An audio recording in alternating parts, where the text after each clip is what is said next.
valley and mountain, river and plain, through wind and storm, rides Anne of the Airlanes.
Ann Burton, having completed her training as a nurse, is about to resign her position in the Tyler Sanitarium in Springfield when she stumbles upon a plot to force Jack Baker, pilot for Interstate Airlines, to fly a stolen Aircat plane.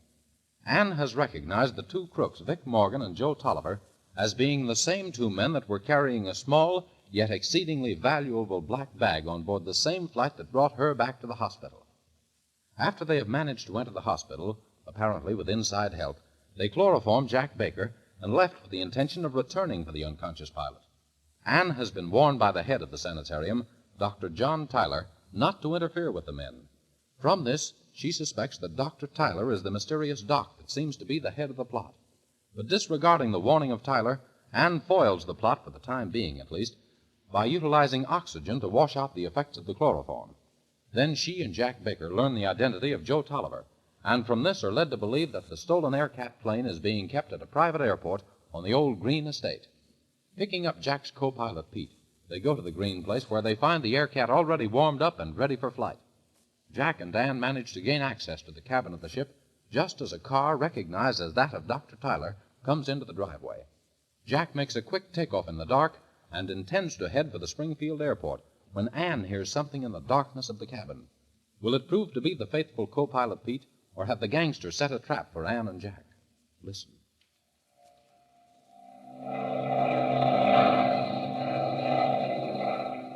That wasn't the light switch, Jack. Where is it? I don't know much more about this ship than you do, Ann. Tony wasn't much to lend it out. Try over on that side.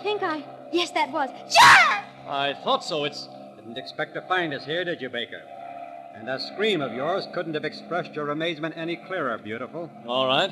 I suppose that I'll find a Tommy gun on my back now, together with a complete set of instructions on how to fly to Miami. Is that it? Gee, Vic, he ought to be a mind reader, oughtn't he? Not bad at it at all. All except the Tommy gun. We don't happen to have I one. still think we ought to have one. They make me feel more at home. Joey, I've always said that all you need is a new set of brains. No, children, the use of a Tommy gun would place our little adventure tonight under the head of something we just won't mention, but would have the government down on our necks. Then what do you call this? Never mind, Ann. I think we'll just call it a very lucky recovery of Tony Johnson's Aircat and the arrest of two very naughty little criminals, just as soon as I can get this ship down at Roberts Field. A nice law-abiding thought, Baker. But you forget that we have a modern invention. They call it a telephone. Maybe you've heard of it, huh? All right, go on. But we're getting nearer the airport. That's fine. We seem to have plenty of connections at the airport. Steve managed to get the ship away without much trouble, didn't he? Well, it seems that Doc has... Doc! You mean Dr. Tyler? No one Doc is as good as another, so far as names are concerned, gorgeous. Well, Doc phoned the airport, and there's a couple of our own boys that will be just tickled to death to meet you when we land. Outside of that, Maybe the police would like to find out that Pilot Jack Baker stole the Aircat. And Joe and I brought it back. You like that story? But everyone knows that Jack didn't. Why you held him captive? Ah, they don't know it, beautiful. All they know is that Baker walked out of the Tyler Sanitarium okayed by the doctor. We've taken care of the record, so they'll show that. You boys think of everything, don't you?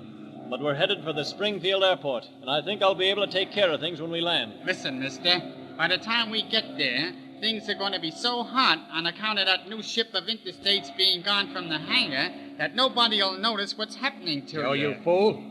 Can't you keep your trap shut? The new ship of interstates. But they can't. They couldn't have had the nerve to take that ship right out of the hangar. No? Well, seeing the cat's out of the bag anyhow, I might as well tell you that it's gone. What did you think Steve had to leave this Aircat for anyway? So you might just as well make up...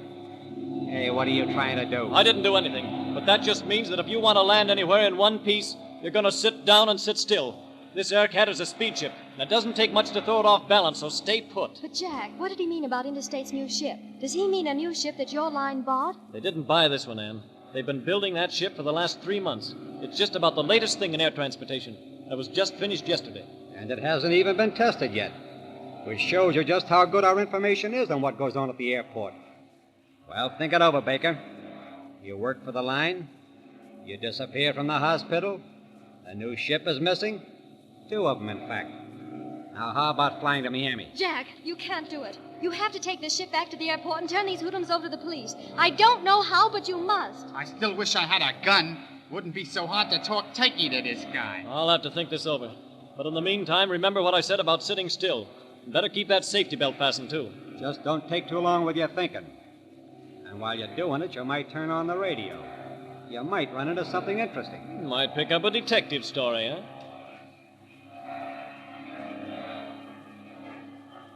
That's the interstate frequency there. Roberts Field of all flights. Be on lookout for new low-wing four-motor ships stolen from hangar at Springfield. License number ends. Hey, turn off that place. I marked your place on the dial. Did you get that number? Don't need it. I know that ship. Listen. Ship believed to have been stolen by Jack Baker, formerly pilot of Interstate Airlines. All flights be on lookout. Jack! They said that you... Satisfied now, Baker? I told you the doc knew how to use the telephone. Now turn that dial to that mark. Okay. I still say that you fellows just think of everything. Even... Well, for the love of Mike. What's the matter, Jack? We're just a little southeast of Springfield, and there's a radio But aren't beam. there radio beams just about everywhere? There's no beam between Springfield and the southeast, not at that frequency. You'll learn, Baker. As you say, we think of just about everything. That beam you're on there will take you right into Miami. You could just keep on it. So make up your mind. Okay, fellow. You win. But maybe I'll think of something you boys have overlooked. Not a chance.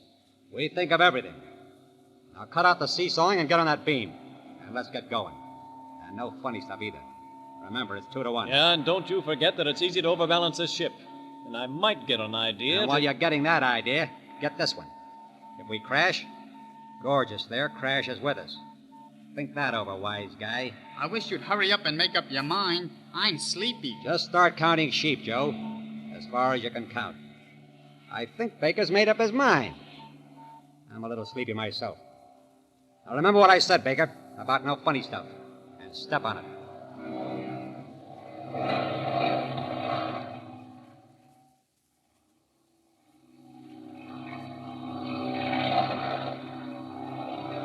Jack, do you think they can hear us back there? Not with that motor turning over like that. Why? Well, just what are you going to do? Can't you get back to the Springfield airport? I think I could, Ann. But I've got a sort of an idea that I might be able to get that interstate plane back by just playing along with these two fellows. Anyhow, that Doc they talk about. You don't suppose that could be Doc Tyler, do you? Oh, I don't honestly know, Jack. Everything seems to point to him. And yet, well, somehow it just doesn't seem possible. Well, that doesn't make any difference anyway right now.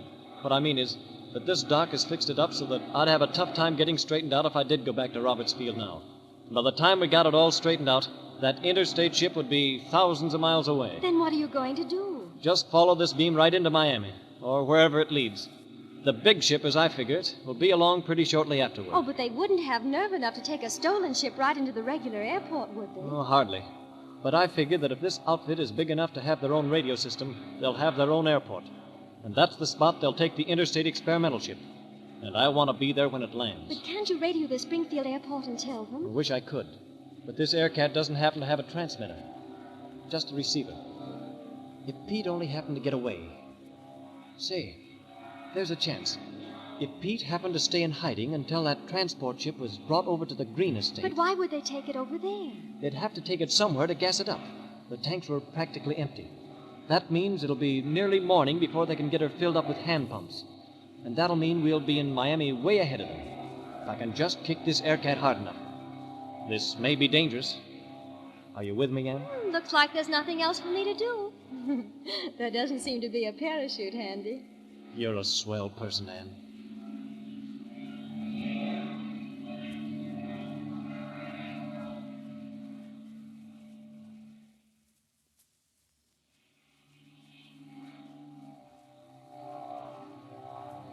Where are we now, Jack? If I've got my bearings right, we're over the northern edge of Florida right now. It'll be dawn in a little while. We should be seeing water.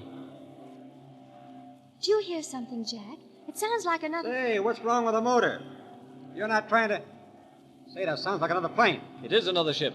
It seems to be behind us and a little above. Probably an airliner. Where are we, anyhow? Just over Florida. And that's no airliner, it's a single motor. But where is it? I can't see his lights anywhere. They ought to be showing up all right.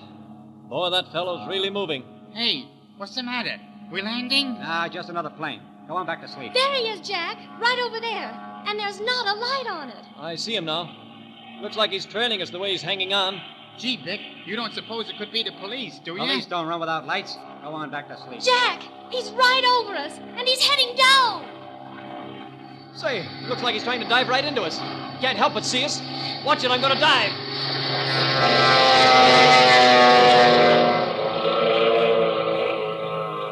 He crashed right into us if I hadn't dived and side-slipped. I wonder what he's... Say, Vic, you don't suppose that it could be the Bull Struthers outfit? They got an airplane now, you know. Bull Struthers got a plane? Yeah.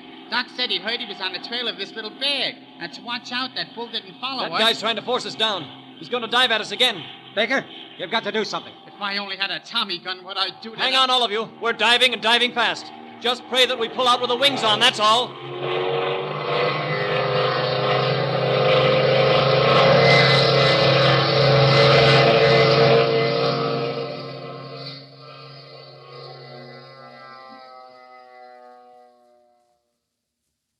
Two planes screaming through the darkness toward the ground. Will Jack be able to level off in time to prevent a tragedy? And who is this mysterious stranger that is so intent on forcing the Aircat to the ground?